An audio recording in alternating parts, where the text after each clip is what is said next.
नमस्कार दोस्तों, स्वागत है आपका लर्निफाई के यूट्यूब चैनल में। यह है अपनी भारतीय इतिहास की सीरीज, आधुनिक भारतीय इतिहास की सीरीज, जिसमें आज हम देखने वाले हैं मैसूर, त्रावणकोर और जो राजपूत राज्य हैं वो, और फर्रुखाबाद नाम का एक राज्य हुआ करता था, उनका उदय किस प्रकार से होता है। देखिए, हमारे ये चैप्टर चल रहा है कि मुगल साम्राज्य के पतन के बाद में जो स्वतंत्र राज्यों का उदय होता है ना, वो वाला हमारा ये चैप्टर चल रहा है। उसी कड़ी में हमने पिछला जो लेक्चर था उसमें हमने देख लिया था कि अवध,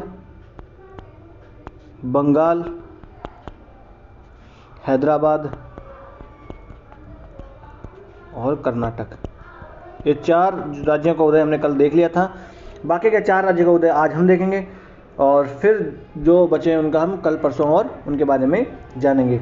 तो चलिए शुरू करते हैं आज का लेक्चर। अच्छा, आज का लेक्चर शुरू करें इससे पहले मैं कल का आपको एक बार थोड़ा सा रिवाइज करवा दूं जल्दी से। हाँ जी, तो बंगाल का सबसे पहले हम देख लेते हैं। बंगाल सबसे पहले जो है वो स्वतंत्र होता है मुर्शिद कुली। 5 मिनट का टाइम लगेगा बस।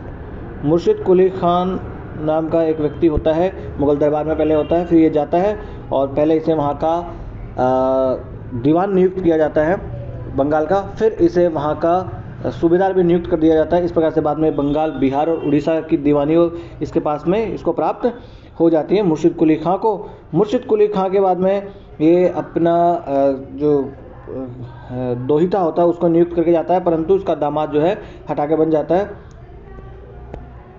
शुजाउद्दीन, है ना। फिर सरफराज खां बनता है, सरफराज खां। सरफराज धोखा देगा, इसने धोखा नहीं दिया बेचारे ने। सरफराज खां के बाद में इसको मार देता है सरफराज खां को, और अली वर्दी खान नाम का एक कुशल एक योद्धा जो है वो राजा बन जाता है, और उसका जो है यूरोपीय जो व्यापारी थे उनके साथ भी थोड़ा वहाँ पर चलता है, टशन इसकी चलती है। उसके बाद में अली वर्दी खां के बाद में राजा बनता है, वहाँ का नवाब बनता है सिराजुद्दौला। सिराजुद्दौला, और सिराजुद्दौला को बाद में प्लासी के युद्ध में मार दिया जाता है। किस प्रकार से मीर जाफ़र जो है वो गद्दारी कर जाता है, इसका सेनापति होता है वो, और इस प्रकार से फिर ये मर जाता है। और मरने के बाद में थोड़े दिनों के लिए फिर 1765 से लेकर 72 तक वहाँ पर द्वैत शासन लगा देता है क्लाइव, और 1772 के बाद में वो पूरा राज्य सीधा सीधा हड़प लेता है। कौन? अंग्रेज जो होते हैं वो। ये हमने देख लिया बंगाल के बारे में। अवध जो है, इसलिए हमने देखा था कि सआदत खां जो पहले मुगल दरबार में वजीर भी रहता है, सआदत खां के बाद में इसका मुख्य है वो शुजाउद्दौला। शुजाउद्दौला, है ना। शुजाउद्दौला, जब अहमद शाह अब्दाली का युद्ध भारत पर आक्रमण होता है तब शुजाउद्दौला ही अवध का नवाब होता है। और ये शुजाउद्दौला साथ किसका देता है? ये मराठों का साथ न देकर ये अहमद शाह अब्दाली का साथ देते हैं। क्यों देता है? क्योंकि मराठों से सब लोग तंग आ चुके थे, वो बहुत लूटमार कर रहे थे, इसलिए सब उनसे बदला लेना चाहते थे। और फिर इसका लास्ट अंतिम जो नवाब होता है, स्वतंत्र नवाब, वो होता है वाजिद अली शाह। वाजिद अली शाह एक महान कला प्रेमी, है ना। ठुमरी जैसे जो शास्त्रीय गायन की शैलियाँ जो है वो इसके दरबार में विकसित होती है। खुद ठुमरी लिखता है, गज़ल ये लिखता है ना। कृष्ण जो रासलीला होती है उसमें कृष्ण का ये किरदार खुद निभाता है ना। और जब ये जा रहा होता है तो बड़ी दुख में उससे ये कौन सी ठुमरी गाता है? बाबुल मोरा नेहर छूटो ही जाए, है ना। और इसके बाद में, अवध के बाद में हमने देखा था हैदराबाद में हमने देखा था चिनकुलिज खां, या आसफ जहाँ भी कहते हैं इसे। चिनकुलिज खां जो होता है वो भी यहाँ का पहले वजीर रहता है दरबार में, मुगल दरबार में दिल्ली में, परंतु बाद में इसको यहाँ पर ठीक नहीं लगता है तो ये कुंठित हो जाता है दरबार में जो गुटबंदी होती है उससे, और हैदराबाद चला जाता है, और हैदराबाद में जाके अपनी स्वतंत्र निजामत ये शुरू कर देता है ना, चिनकुलिज खां। और फिर बाद में देखिए इसके उत्तराधिकारी भी उतने मजबूत नहीं होते, और बाद में इसको अंग्रेज जो है अपने में मिला लेते हैं। वेलेजली जो है वो सहायक संधि लेके आता है, आगे पढ़ेंगे हम।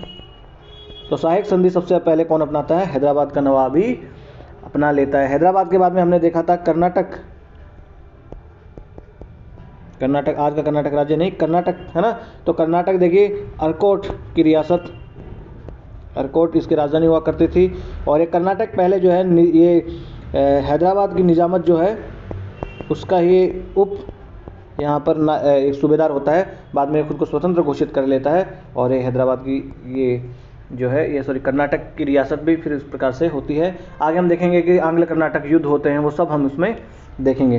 ठीक है, इस प्रकार से कल का हमने रिवाइज कर लिया। देखिए 5 मिनट लगे हैं, अब चलते हैं आगे। आज जो है उसकी शुरुआत करते हैं। आज हम देखेंगे एक और महान राज्य के बारे में, सल्तनत के बारे में, मैसूर की सल्तनत।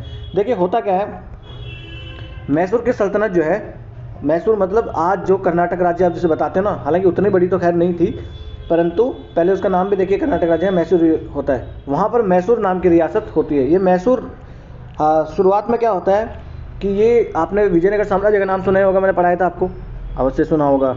पाप लगेगा आपको विद्या माता की कसम है अगर झूठ बोलोगे तो जो विजयनगर साम्राज्य हमने देखा था, वो जो विजयनगर साम्राज्य का ही ये भाग पहले होता है, उसी के अंतर्गत ये एक ज़मींदारी हुआ करती थी 16वीं सदी के आसपास। परंतु उसके बाद में यहाँ का जो वाडियार वंश होता ना, वाडियार वंश जो है उसकी फिर ये स्वतंत्र एक रियासत हो जाती है। और वाडियार वंश में देखिए एक राजा होता है चिक्का कृष्णराज। देखिए कन्नड़ में चिक्का का मतलब होता है छोटा, है ना, तो चिक्का कृष्णराज वहाँ का राजा होता है। अब देखिए ये क्या होता है कि ये बेचारा उतना योग्य होता नहीं है, और इसके काल में इसका प्रधानमंत्री होता है जिसे दलवई कहते हैं, प्रधानमंत्री नंजराज, और ये जो होते हैं ये लोग सारी शक्ति अपने पास में रखते हैं, और चिक्का कृष्णराज तो बेचारा एक कठपुतली शासक की जैसे ही रहता है ना। पर इसके बाद में क्या होता है कि इसके सेना में हैदर अली नाम का एक सैनिक होता है। वो सैनिक से भर्ती होता है, फिर धीरे धीरे कमांडर बन जाता है। उसको जब ये लगता है कि नहीं यार, कहाँ महान विजयनगर साम्राज्य और कहाँ ये देखिए ये चिक्का कृष्णराज बेचारे को ऐसे बिठा रखा है, कहाँ बोले इससे बढ़िया तो ये जो है, इससे बढ़िया तो ना हो वही बढ़िया है। तो ये क्या करता है हैदर अली, वहाँ से ये नंजराज जो होता है इसको हटा देता है और चिक्का कृष्णराज को भी हटा देता है, और वाडियार वंश की जगह जो है अपनी सल्तनत स्थापित कर लेता है, और हैदर अली जो है वो स्थापित कर देता है मैसूर की रियासत को। हालांकि मैसूर की रियासत जो है कभी भी मुगल साम्राज्य से सीधे संबंध नहीं तोड़ती है, परंतु एक सम्मान तो जो मुगल सम्राट हुआ करता था उसके पास होता ही था। परंतु ये जैसे कि खुतबे पढ़ते थे, सिक्के ढलवाते थे, तो उसमें कोई भी मुगल सम्राट का नाम जो है ये उसमें नहीं लिखा करते थे। जैसे बंगाल में लिखा करते थे ना, क्योंकि खुतबों में मुगल सम्राट का नाम आता था, कोई नियुक्तियाँ होती थी तो उसमें आता था, युद्ध भी वैसे ही उनके नाम से किया जाते थे। परंतु मैसूर में ऐसा नहीं हुआ करता था, है ना। तो इस प्रकार से 1761 में नंजराज को उसने हटा दिया और मैसूर पर कब्जा कर लिया। ठीक है, उसके बाद में श्रीरंगपट्टनम को ये अपनी राजधानी बनाता है। देखिए मैं मैसूर में रहा हूँ, मेरी ग्रेजुएशन मैंने वहीं से की है, तो ये श्रीरंगपट्टनम भी मैं बहुत बार गया हूँ। तो श्रीरंगपट्टनम में अपनी राजधानी ये स्थापित कर लेता है। फिर डिंडीगुल में एक शस्त्रागार का भी निर्माण करवाता है। और देखिए फ्रांसीसी जो लोग हुआ करते थे ना, जैसे एक यूरोपीय कंपनियों में फ्रांसीसी, डच, ये सब लोग आए थे, यूरोपीय ब्रिटिश आए थे, तो फ्रांसीसी लोगों के साथ इसकी बहुत मित्रता हुआ करती थी। क्यों कि फ्रांसीसी और ब्रिटिश जो है एक दूसरे के दुश्मन, और मैसूर की जो ये हैदर अली है ये ब्रिटिशर्स का दुश्मन, इसलिए दुश्मन का दुश्मन दोस्त हो गया। तो फ्रांसीसी लोगों से इसकी मित्रता हुआ करती थी, और फ्रांसीसी विशेषज्ञों की सहायता से ये सैनिक जो है वो पूरी सेना जो है स्थापित करता है। ठीक है, बाद में देखिए ये सुंदा, सदा, कन्नड़ और मालाबार के जो इलाके होते हैं वो भी ये जीत लेता है, आसपास के जो साम्राज्य होते हैं उनसे, जैसे कि मालाबार वगैरह ये जीत लेता है, त्रावणकोर होता है उससे। ठीक है, हालांकि देखिए ये मुस्लिम होता है, परंतु ये सहिष्णुता की नीति पर चलता है। ये हिंदू मुसलमानों में कोई भेदभाव नहीं करता। हमने देखा अवध कोई भेदभाव नहीं करता था, बंगाल में कोई भेदभाव नहीं हुआ करता था, है ना।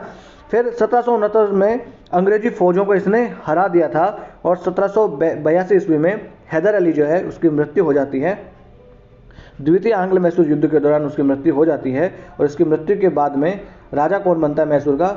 इसकी मृत्यु के बाद में मैसूर का राजा बनता है टीपू सुल्तान। देखिए जब इनके बारे में और अच्छे से जानेंगे हम, कब ये युद्ध, आंग्ल युद्ध, मैसूर युद्ध होता है, तो ये जो 4 युद्ध होते हैं इनके बारे में, आंग्ल मराठा युद्ध होते हैं, आंग्ल कर्नाटक युद्ध होते हैं, ये सब हम आगे जानेंगे इनके बारे में और गहराई से। उसके बाद देखिए इसका बेटा होता है टीपू सुल्तान। तो टीपू जो है वो गद्दी पर बैठता है, और टीपू सुल्तान ने एक नया कैलेंडर और नया सिक्का ढलाई की प्रणाली जो है वो भी इसने शुरू की थी।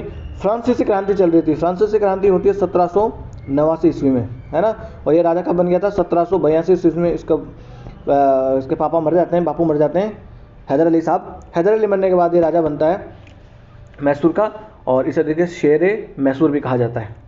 तो 1789 में से जो क्रांति फ्रांस में चल रही थी, तो फ्रांसीसी क्रांति में भी इसकी गहरी दिलचस्पी हुआ करती थी, और फ्रांस और मैसूर की मित्रता को दर्शाने के लिए इसने एक फ्रेंडशिप ट्री भी लगाया था मैसूर में, जो श्रीरंगपट्टनम में है ना।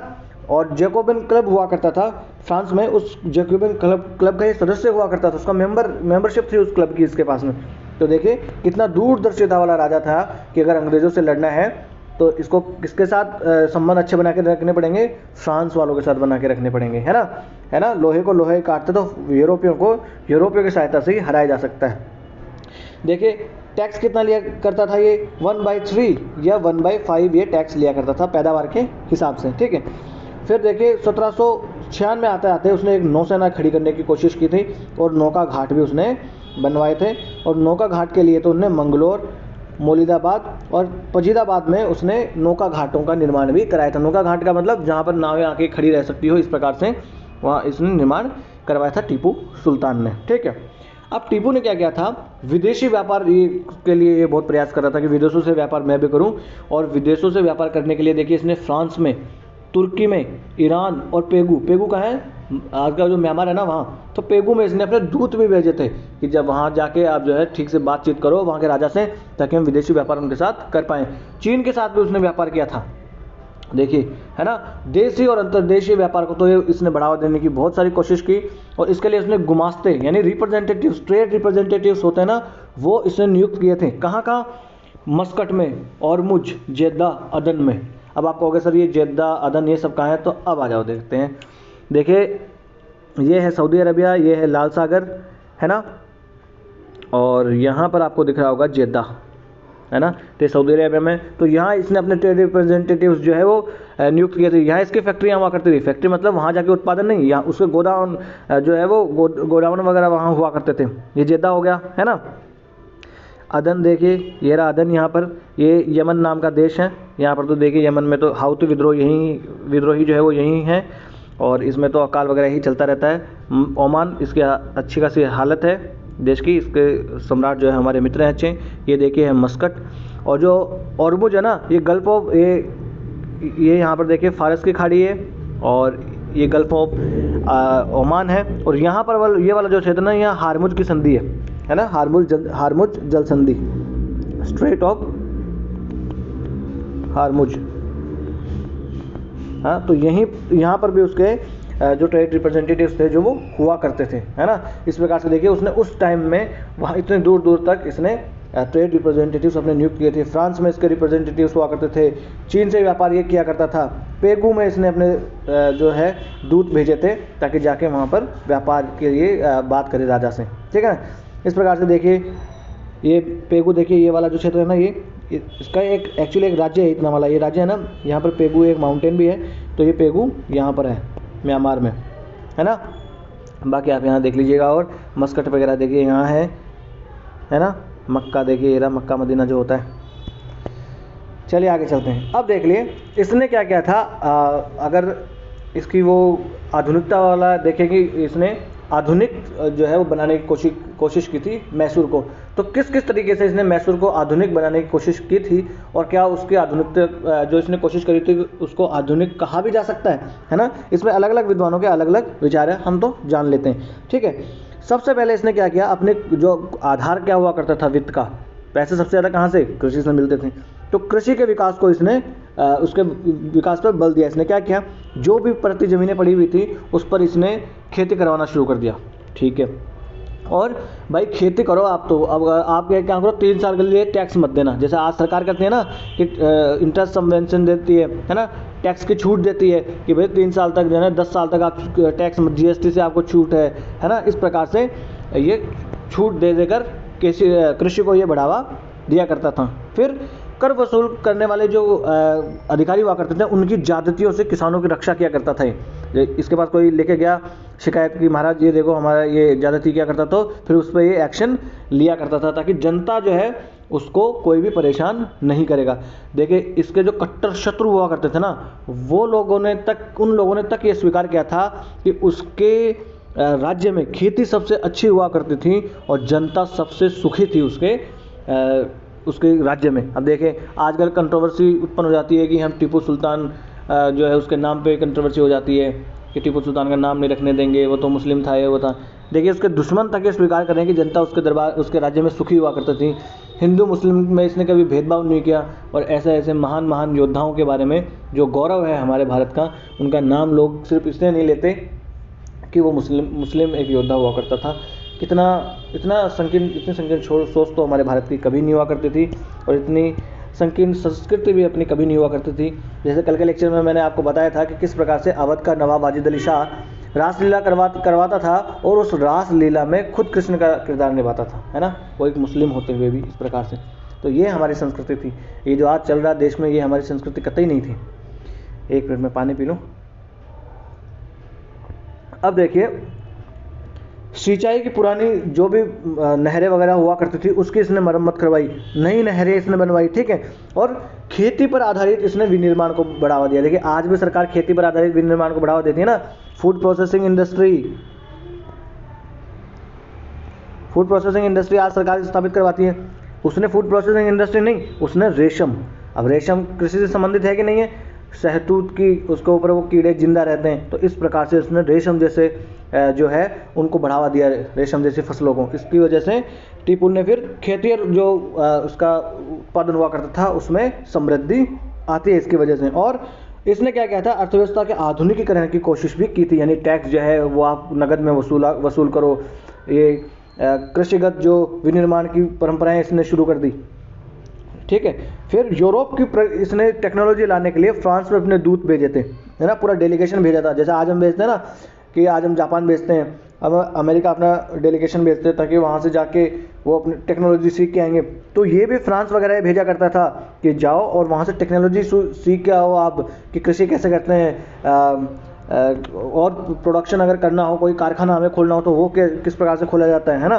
फिर समुद्री व्यापार में इसने भागीदारी की आकांक्षा के लिए एक जहाजी बेड़ा तैयार कर लिया इसने पूरा, कि पूरी जो है एक पूरा जहाज़ों का पूरा बेड़ा इसने तैयार कर लिया कि हम भी विदेशी व्यापार में भाग लेंगे दूर दूर तक, है ना, जिस प्रकार से यूरोपीय लोग लिया करते थे। देखिए आकांक्षा तो बड़ी थी, कम से कम इसकी सोच तो बड़ी थी। इस प्रकार से 1793 में इसने एक राजकीय व्यापारिक निगम भी शुरू कर लिया था, यानी सरकारी कंपनी इसने शुरू कर दी थी। बोर्ड पूरा का पूरा शुरू कर दिया था इसने, है ना।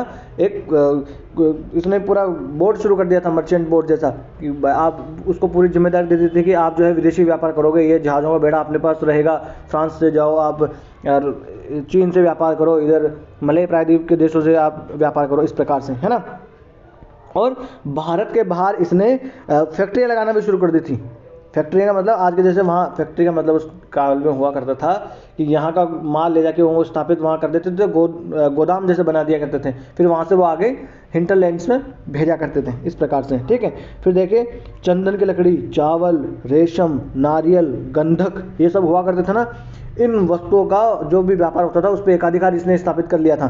तो देखिए अगर पूछे मैसूर से कौन से वस्तुओं का व्यापार होता था, तो चंदन, चावल, रेशम, नारियल। देखिए चंदन और नारियल तो रेशम तो कभी ज़िंदगी में मत भूलिएगा, और कर्नाटक में नारियल खूब भर के होते हैं, तो नारियल और गंधक जो है ये सब, इन सब का व्यापार क्या करता था वो, ठीक है। उसके बाद में मैसूर में, और मैसूर के बाहर पश्चिमी भारत के दूसरे भागों में और देश के बाहर मस्कट, है ना, मस्कट में उसने 30 व्यापारिक केंद्र खोले थे। अब देखिए आप मस्कट, देखिए कहाँ मस्कट है, ये रहा मस्कट। यहाँ पर देखिए, यहाँ पर उत्तर भारत में और पश्चिमी भारत में और दूसरी जगह पर इसने 30 व्यापारिक केंद्र यहाँ पर स्थापित कर दिए थे। आप सोच के देखिए आप, है ना। परंतु अब कुछ इतिहासकार मानते हैं कि हालांकि इसने ये सब शुरू किया था, पर ये सब चीज़ें जो है इनको आधुनिकीकरण नहीं कहा जा सकता, क्योंकि इन इतिहासकारों की नज़र में, दृष्टि में आधुनिकीकरण क्या है। देखिए इसका शासन किस प्रकार से हुआ करता था, सैन्य वित्तवाद पे इसका आधारित हुआ करता था। सैन्य वित्तवाद कैसे, कि सेना के दम पर ये चलाया जाता था, और सेना जो है उसका काम था कि भैया वो कैसे सस्टेन कर सकती थी, कि ज़्यादा से ज़्यादा जो है कर वसूल करके, इस प्रकार से सैन्य वित्तवाद इसका हुआ करता था। और आधुनिक समाज में तो क्या होता है कि भैया एक संसद होती है, जनता चुनती है, फिर इस प्रकार से निर्माण होता है संसद का, फिर राज्य में एक प्रतिनिधि चुना जाता है, इस प्रकार से आधुनिकीकरण होता है। तो वो इसको फिर आधुनिकीकरण नहीं मानते। अगर क्वेश्चन पूछ ले यूपीएससी तो हम तो बता देंगे कि ये कारणों की वजह से उसको एक आधुनिक निर्माता कहा जा सकता है मैसूर का, या उसके राज्य को एक आधुनिक राज्य भी कहा जा सकता है उस काल की नज़र के दृष्टि से। अगर उस काल की दृष्टि से देखें तो इसके राज्य को एक आधुनिक राज्य कहा जा सकता है। ठीक है, फिर देखिए इस टीपू सुल्तान ने अपना जो राज्य हुआ करता था उसको प्रांतों में विभाजित कर दिया था और उन प्रांतों को आसफी टुकड़ी कहा जाता था। ये एक इम्पोर्टेंट पॉइंट है, याद रख लेना। फिर देखिए श्रृंगेरी जो वहाँ पर मठ है, उस श्रृंगेरी मठ का जगत वहाँ के गुरु हुआ करते थे शंकराचार्य, उनके सम्मान में मंदिरों को पुनर्निर्माण हेतु इसने धन भी दिया था। देखिए अब ये इसको किस आधार पर ये सिर्फ मुस्लिम और ये कर देते हैं लोग आज के, अब उनमें पता तो है नहीं, इतिहास पढ़ा नहीं बस। फिर देखिए इसने अपने सिक्कों पर हिंदू देवी देवताओं के चित्र इसने स्थापित करवाए थे और साथ ही साथ हिंदू संवत जो होती थी वो भी इसने अंकित करवाई थी, है ना। फिर लास्ट में ये 4 मई 1799 ईस्वी को अंग्रेजों से लड़ता हुआ अपनी राजधानी श्रीरंगपट्टनम की रक्षा करता हुआ ये मारा जाता है ना। आंग्ल मैसूर युद्ध होते रहते हैं, वही आंग्ल मैसूर युद्धों के बारे में जब हम पढ़ेंगे आगे तो और जानेंगे कि किस प्रकार से इसकी मृत्यु होती है लड़ते लड़ते एक बहादुर राजा की जैसे। ठीक है, तो इस प्रकार से हमने देख लिया मैसूर राज्य का उदय किस प्रकार से हुआ। फिर टीपू सुल्तान की मृत्यु के बाद में इसके राज्य को अंग्रेज जो है अपने ब्रिटिश इंडिया जो वो कहते थे उसमें मिला लेते हैं, है ना। इस प्रकार से मैसूर राज्य हमने देख लिया। पहले विजयनगर साम्राज्य का ये भाग हुआ करता था। अब देख लेते हैं त्रावणकोर। तो त्रावणकोर कहाँ हुआ करता था, देखिए आइए एक बार मैं चित्र में आपको दिखाता हूँ। पहले त्रावणकोर कहाँ होता था, ये देखिए ये मैसूर राज्य हुआ करता था। ये देखिए नीचे दिया ना, आज का केरल और थोड़ा सा इधर नीचे वाला कन्याकुमारी वगैरह वाला जो है वो तमिलनाडु का भाग इसमें त्रावणकोर में हुआ करता था, है ना। तो ये एक त्रावणकोर राज्य के बारे में भी देख लेते हैं। त्रावणकोर हमेशा देखिए मुगल साम्राज्य से हमेशा ये बाहर ही रहा था, इसको कोई मुगल साम्राज्य जीत नहीं पाया था। ठीक है, इसका राजा होते हैं राजा मार्तंड वर्मा। 1729 में राजा बनते हैं राजा मार्तंड वर्मा। तो उनके बाद में त्रावणकोर राज्य जो है इसका महत्व और बढ़ जाता है। ये क्या करते हैं कि जो भी इनकी सेना होती थी उसको पश्चिमी तर्ज पर वो प्रशिक्षित करते हैं, यानी जो इनकी अंग्रेजों की सेना होती थी, फ्रांस की सेना होती थी, उसके आधार पर इनको ट्रेनिंग देते हैं। उन्हीं के जैसे फिर ये अस्त्र शस्त्र रखने लगते हैं, हथियार उनके जैसे ये रखने लगते हैं। इस प्रकार से उनकी अपनी सेना को ये मजबूत बनाते हैं और अपना इलाकों को बढ़ाना ये शुरू कर देते हैं। मैसूर पे भी इनका हमला होता है, हालांकि मैसूर भी इन पे हमला करता है। इस प्रकार से आसपास के जो राज्य हैं उनको बढ़ाना, आसपास के इलाकों को जीतना शुरू कर देते हैं और राजा मार्तंड वर्मा। फिर देखिए डच लोग इनके राज्य में हुआ करते थे, तो डच लोगों को ये मारकर भगा देते हैं और अंग्रेज जो लोग थे वो भी इनकी शर्तें मानने के लिए तैयार हो जाते हैं, इतनी शक्तिशाली ये हो जाते हैं। और इनके जो सामंत हुआ करते थे उन सामंत सरदारों को ये अपने अधीन बना लेता है।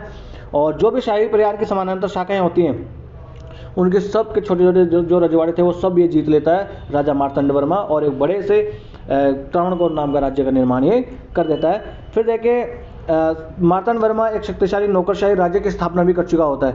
जैसे इसकी जो मार्तंड वर्मा की जो नौकरशाही हुआ करती थी ना, जैसे आज हमारे यहाँ सेक्रेटरी वगैरह होते हैं, उस प्रकार से ये करने लगा था, योग्यता के आधार पर ये चुनने लगा था। इसने तो एक प्रतिनिधि सभा भी बना दी थी उस काल में। देखिए जैसे संसद होती है ना, उस प्रकार से ये प्रतिनिधि सभा बना देता है अपने राज्य में, है ना। फिर देखिए ये क्या करता है, काली मिर्च और फिर जो मालाबार का तट होता है उस पूरे मालाबार के तट पर ये एकाधिकार कर लेता है और सारी समस्या जो है उसको हल ये कर देता है। वहाँ पर जो करते रहते हैं मालाबार तट के लिए सब लड़ा करते थे। देखिए मराठे, मैसूर, अंग्रेज, ये सब मालाबार तट के लिए लड़ा करते थे। क्यों? एक तो मालाबार तट कहाँ, पहले तो मैं आपको बता दूँ, यहाँ पर आइए, ये जो आपको तट दिख रहा है ये मालाबार तट है ना।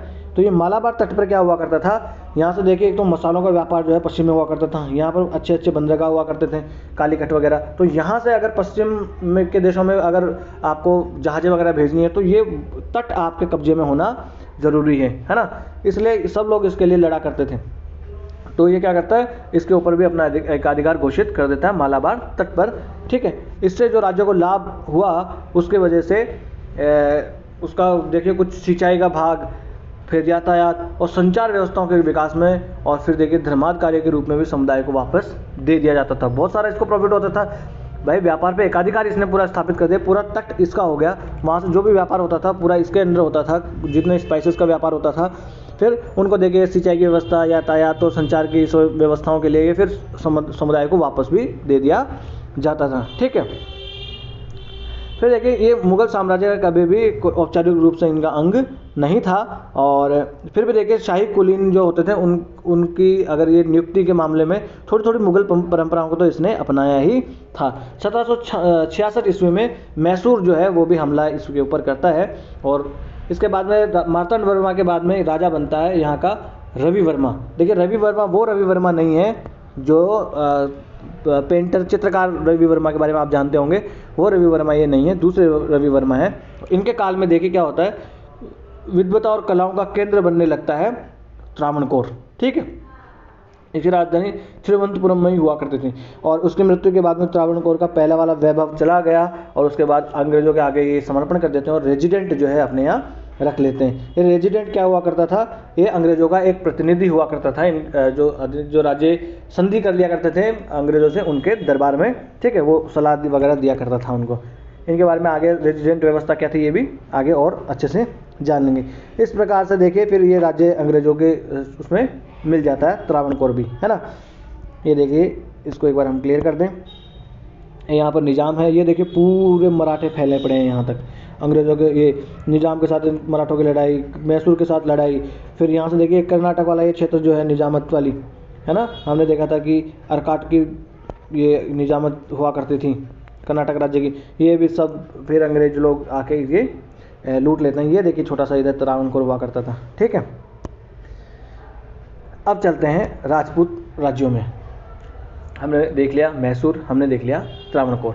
अब देखिए राजपूत राज्य में क्या हुआ करता था कि जब तक अकबर हुआ करता था और फिर देखिए उसके काल में यानी कि औरंगजेब के काल तक जितने भी जो राजस्थान के राजपूत सरदार थे, अगर उनमें से मेवाड़ को छोड़ दें, मेवाड़ भी हालांकि देखिए बाद में अमर सिंह के काल में शामिल हो ही जाता है, परंतु फिर भी वो थोड़ा रेजिस्ट करता रहता है। परंतु अगर मेवाड़ को छोड़ दे तो सारे राज्यों की संधि हो रखी थी किसके साथ में, मुगलों के साथ में।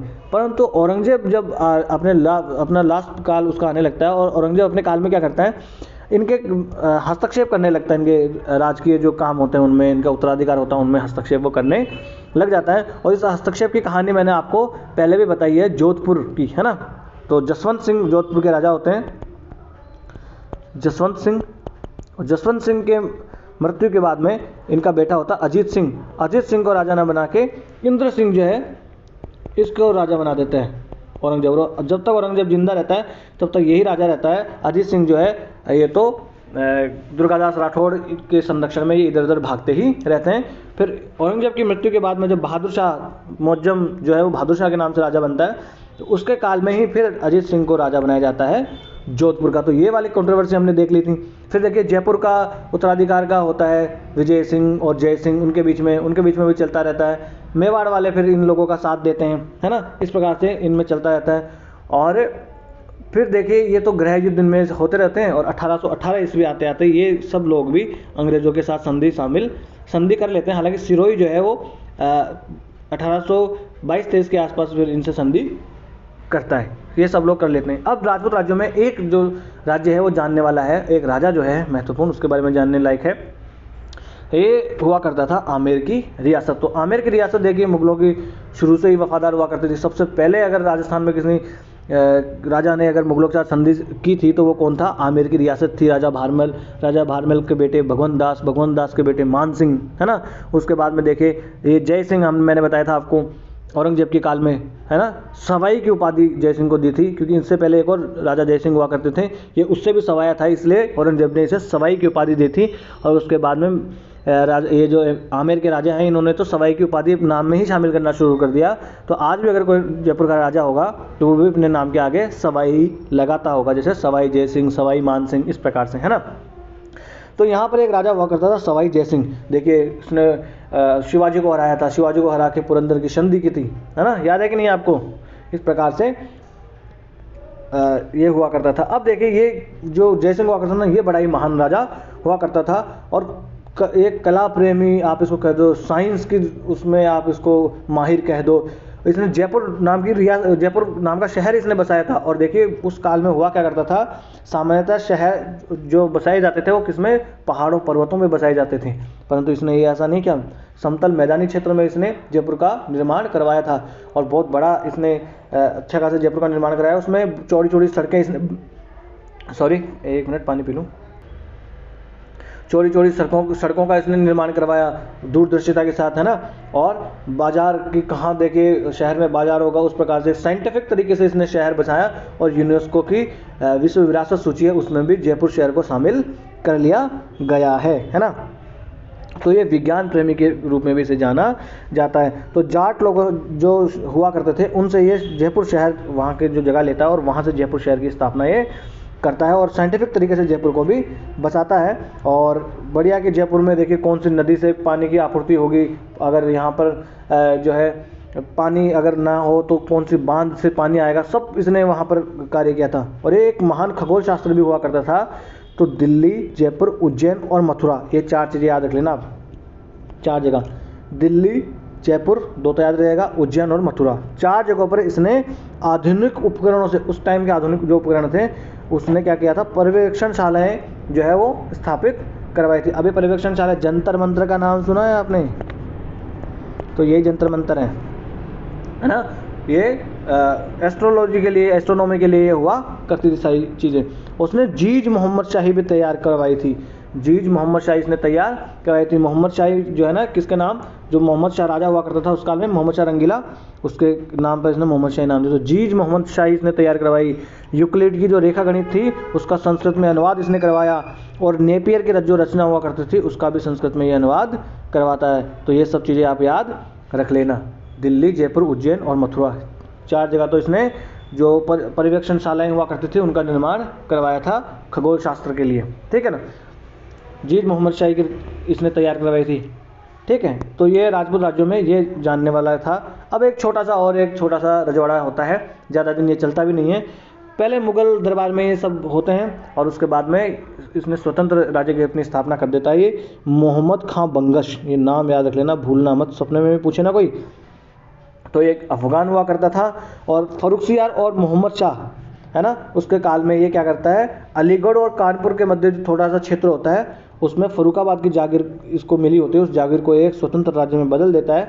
और इस प्रकार से फिर ये धीरे धीरे बुंदेलखंड के क्षेत्रों पर भी अधिकार कर लेता है। और मोहम्मद खां बंगश की मृत्यु के बाद में उसका बेटा कायम खां उसका उत्तराधिकारी बनता है। और फिर देखिए ये रियासत पता नहीं कहाँ ही चली जाती है ना। तो ये फर्रुखाबाद वैसे छोटी सी थी, तो इसका नाम याद रखना बस आप। फर्रुखाबाद की स्थापना किसने की, मोहम्मद खां बंगश, जो कि एक अफगान हुआ करता था। इतना आप याद रखिए, है ना। ये देखिए, ये भारत का नक्शा, ये पूरा यूपी का है ना, ये यूपी, और यूपी में इतना सा जो क्षेत्र है ये है फर्रुखाबाद, ये फर्रुखाबाद डिस्ट्रिक्ट है आज तो यहाँ ही एक छोटी सी इसकी रियासत हुआ करती थी। जागीर थी तो जागीर को इसने रियासत में बदल दिया। इसका नाम याद रखना बस, मोहम्मद खां बंगश। तो आज हमने कौन कौन सा देख लिया, आज हमने देख लिया मैसूर। तो मैसूर में याद रखना, एक तो ये विजयनगर साम्राज्य का ही एक पहले भाग हुआ करता था। फिर हैदर अली और फिर टीपू सुल्तान, और उसके बाद तो ये अंग्रेज इसको अपने साम्राज्य में मिला लेते हैं। फिर हमने देखा था त्रावणकोर, और त्रावणकोर में यहाँ के राजा मार्तंड वर्मा के काल में ये शक्तिशाली हो जाता है। और मार्तंड वर्मा देखिए आधुनिक ब्यूरोक्रेसी ये शुरू करता है। फिर राजा रवि वर्मा आता है, रवि वर्मा है ना, सरनेम इनका वर्मा हुआ करता था। उसके काल में देखिए फिर ये कला का महान केंद्र बन जाता है। और बाद में तो ये अंग्रेजों की ये रेजिडेंट ये नियुक्त कर दिया जाता है, सहायक संधि स्वीकार कर लेता है। और फिर तो अंग्रेज उसमें ही ब्रिटिश भारत में ही मिला लिया जाता है। उसके बाद में हमने राजपूत राज्य में आमेर की रियासत देखी, है ना, सवाई जय सिंह, जयपुर की स्थापना जिसने करवाई, है ना, जयपुर की स्थापना इसने की। इसने दिल्ली, जयपुर, मथुरा और उज्जैन में आधुनिक प्रयोगशालाएं जो होती थी खगोल शास्त्र के लिए वो स्थापित इसने करवाई। जीज मोहम्मद शाही इसने तैयार करवाई पूरी, है ना। इस प्रकार से फिर हमने फर्रुखाबाद देखा, मोहम्मद खां बंगश, है ना। ये तो मोहम्मद खां बंगश का नाम मत भूलना आप, मोहम्मद खां बंगश, है ना। इसने फर्रुखाबाद की रियासत की स्थापना करवाई थी। यूपीएससी ने क्वेश्चन पूछ लिया था, ठीक है। बस आज का लेक्चर हम यहीं समाप्त करते हैं। इस लेक्चर की आपको पीडीएफ चाहिए, जो कि आपको बिल्कुल चाहिए, तो आप जाइए लर्निफाई अनलॉकिंग नॉलेज के नाम से टेलीग्राम पे अपना चैनल है, यहाँ से आप स्कैन कर सकते हैं। डिस्क्रिप्शन बॉक्स में इसकी लिंक भी है, और आप यहाँ से जाके डाउनलोड कर सकते हैं और पढ़ सकते हैं। वीडियो अगर आपको अच्छा लगा हो तो लाइक कीजिए और चैनल को सब्सक्राइब कर लीजिए। यदि आपको कोई सलाह देनी हो या कोई सलाह आपको अगर लेनी भी हो तो आप कमेंट बॉक्स में हमें लिख सकते हैं और बड़े ही लोकतांत्रिक ढंग से हम अपने इस छोटे से परिवार को आगे बढ़ाएंगे। नमस्ते, धन्यवाद।